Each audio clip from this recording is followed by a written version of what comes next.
With Funko Fair ending about a little over a week ago, we had a lot to take in from all these releases that we had. Welcome to the first official video on the APC channel where we talk about Funko anime news, Funko anime releases, Funko anime grails, and we give our honest opinions on what we think about these. And speaking on opinions, we got a lot to talk about on these 3 days of Funko Fair that we've had, because it was kind of overwhelming, but also there was a few things missing. So going into day one of Funko Fair, as you guys can see on the screen right here, this is everything that was released for that day, but we're only going to be talking about these Demon Slayer pops right here. So starting off with the comments right here in the top left, we had Rengoku, Mitsuri, Kaguya, Tanjiro, Kano, and Rui. CJ, looking at these pops right here, don't you feel like there's something missing? I definitely feel like there's certain things missing. And wouldn't you say these characters are kind of random? This is supposed to be from season 1 of Demon Slayer. What is Mitsuri doing in there? We haven't even seen her in the show yet. Yeah, speaking of that, they don't have a lot of the, people I was expecting, like Nezuko and Inosuke. Why do I keep on saying Inosuke, bro? Inosuke. Because I look at the spelling and I'm like, nah, I mean, a lot of people probably make that same error, so you're good. They didn't have a lot of the main characters, which is kind of like upsetting, but at the same time, it's like you have this nice Rui right here. The detail on his eyes with the lower rank symbol, that's just so amazing. And then moving on to the variants that are a little bit more special, I guess. You have this Nezuko, which was already released, but it's a metallic version of her. Now, I'm not gonna lie, the colorway on this is actually pretty sick. And once you have, like, if you have it in person, you can actually see like how much better this looks than the common one. But again, it's like, this is something that was already released. Why are we having it just a different color, or just, it's the same thing. And speaking of same thing, you see this right here, this Kano? We just had a common version right here, and now we have a glow in the dark, and all they did was make it a Barnes & Noble's exclusive. Like, out of all the characters that are in the show and that are important, why is she the one with glow in the dark? Why is it not Nezuko? Why is it not Zenitsu? Like, Zenitsu actually makes sense because he's lightning, right? Like, you want to see his lightning glow in the dark. And that's like what a lot of people talk about when they talk about the Funimation release that they had. Like, a lot of people were like, oh, this should have been a glow in the dark. It's just a missed opportunity that they had there. I definitely agree with you. I feel like with the Nezuko, it was really just a metallic. I mean, you expect Funko to do that with certain characters. The final selection guides, I don't even know why they're even a thing. They're not even main characters into it. I just feel like they're just like a waste of Funko. Exactly what I'm saying. I mean, to make that an exclusive too, like, I think Funko went a little too far with that. But on the bright side, in this little square right here, there is actually one Funko that is very unique. No one expected them to make him a character. I mean, like, he's important, but he's not really in the show, if that makes sense.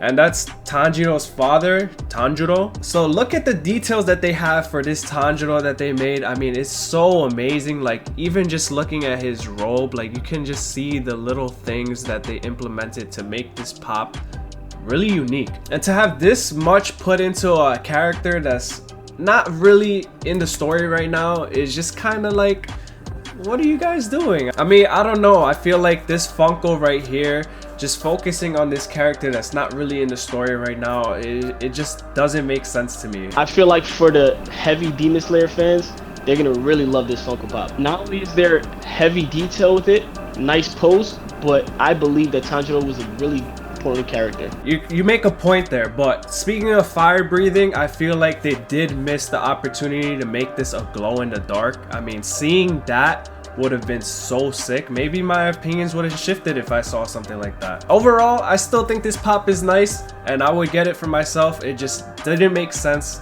with the way that it was released. That's just my opinion though. Moving on to something we both might be able to agree on, and that's this Rengoku right here. First off, let's speak about how nice this Rengoku is. Rengoku, one of the most fire characters in Demon Slayer, no pun intended. They really ate with this Funko Pop. That pose with his arms folded, the red eyes, all the red around him, surrounded, all glow in the dark, that's gonna be great for a collection. Yeah, honestly, I really think they did such a solid job, especially distinguishing what they wanted to glow on this pop. I mean, his eyes, like, it speaks a lot about his character. Overall, like, the flames, it's just him, right?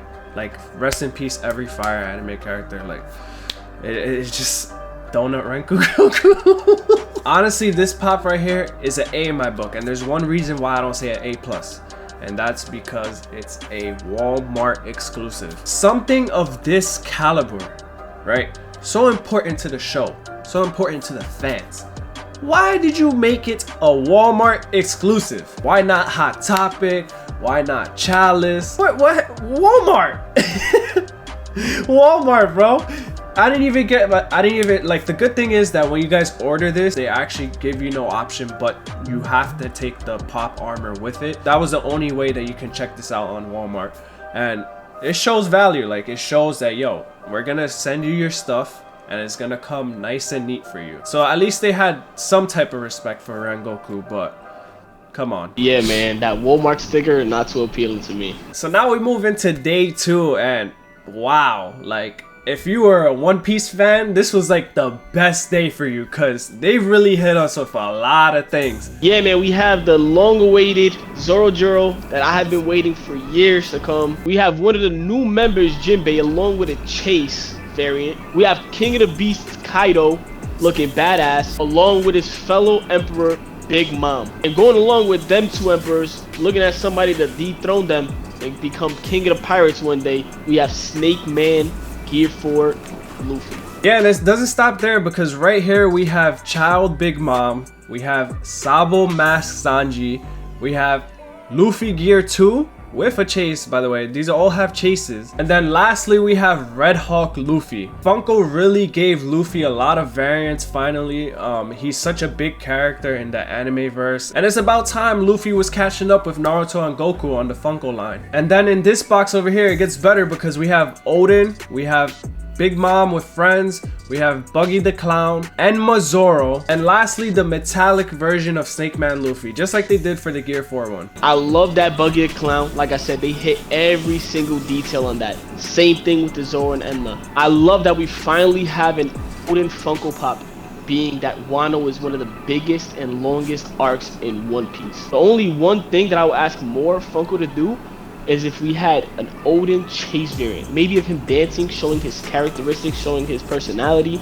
That would have been fire. Honestly, bro, that's such a great idea. It's like, they should hire us to make these Funkos, because these ideas we're throwing out right now, it's like, it makes sense, especially to the story, like he's saying in the Wano arc. Like, this is what Odin stood for. Like, seeing that as a chase would have made so many sales, in my opinion. But moving on deeper into the One Piece story, right here we have Armored Luffy. This is actually nice. This is the last one that they were to release. We had Armored Brook, we had Armored Chopper. Luffy right here, honestly, I think he has the best armored suit out of all three of them. I really like the way that the colors look on the metallic one, especially. I mean, look at it compared to the common one. They're nice, don't get me wrong, but there's just something about this metallic version that is just more appealing to me. And adding on to the Emperors here, we have Whitebeard, we have his current version from Marineford, and then we have his past version where he faces off Goldie Roger. Goldie Roger's right there next to him. I think that was smart marketing what they did there.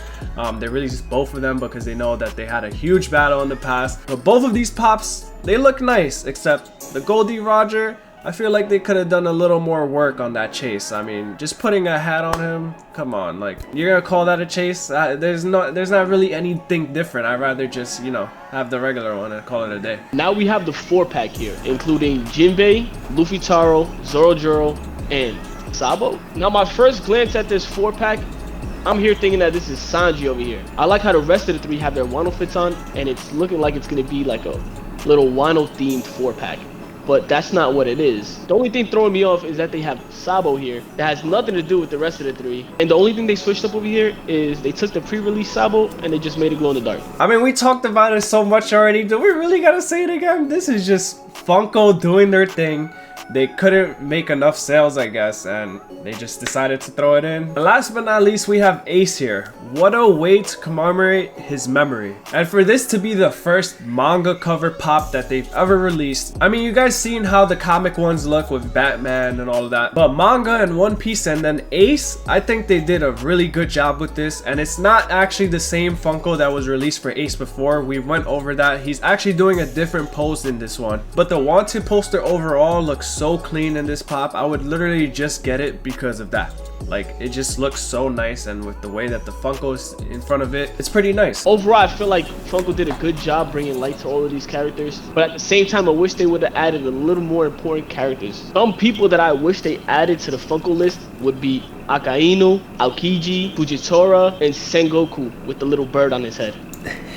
What about you? You think they should have added some people? Yeah, I mean, you really got to think about what's going on in the story right now and the characters that are involved. Like, they're missing Kid and Law. Just imagine a 3-pack with Luffy, Kid, and Law, and it's named the Worst Generation Trio. Now that, I would instantly buy that, especially if they were all doing the moves, like when they were attacking Wano and they were all attacking the ships. Like, that would have been so insane to see. But yeah, I mean, that's more opportunities for the future. Funko, if you're watching this, we're literally giving you guys so much ideas. Moving on to day 3, the final day of Funko Fair. And are you guys ready for it? Because right here is day 3. This is everything that was released for day 3, and as you guys can see, there was literally only one anime related Funko released that day. That's it. Now there is a reason for this. Funko came out and said that all anime releases will be delayed. They didn't go into specific details on why that was, but a lot of people were upset. As you guys can see in the comments, they were like, this day was trash, there was nothing to look forward to. You know, a lot of anime fans, it was just a horrible day for them. But there was some other stuff that was released that wasn't related to Funko Fair, and we're gonna go into that right now. So as I just mentioned, Minato was one of the drops that they had. It's an addition to all the other Hokage series that they're doing. It's not something that I'm really looking forward to. I just feel like it takes up too much space, but I like the idea that they're doing with this. But right here is the highlight of day 3. It's the Rui glow-in-the-dark GameStop exclusive. Now there's not really much changes as far as details and poses compared to the common, but this glow right here is actually pretty creative because it like shows you what his skin looked like in the show. So as you guys can see, this is what it looks when he's not glowing. Pretty related to the common right here, but this glow right here gives you a feeling of what it was like when you were watching the show. Like, this is literally the lighting that they had for the scenario when he was going up against Tanjiro and everybody. This is exactly how he looked. I do wish that they added a little bit more glow into the eyes, but I mean, this is just judging from this picture. Maybe he glows more in person. Yeah, man, I really like the action with the webs. I just wish that the webs were glowing like it did in the show. But yeah, that pretty much wraps everything up for Funko Fair. Let us know down in the comments, what do you guys think? What is your favorite out of all of this? What do you guys think they missed? What could they have added on to this release? I mean, there's still a lot of anime pops that are supposed to release because of the delay. And then we got Target Con around the corner. That starts February 19th, by the way, if you guys didn't know, so keep your eyes out for that. But yeah, we hope you guys enjoyed the video. Hot Topic has been going crazy with the exclusives, so we'll probably cover that in the video very soon. But yeah, that was APC for the day, and we'll catch you guys in the next one. Peace.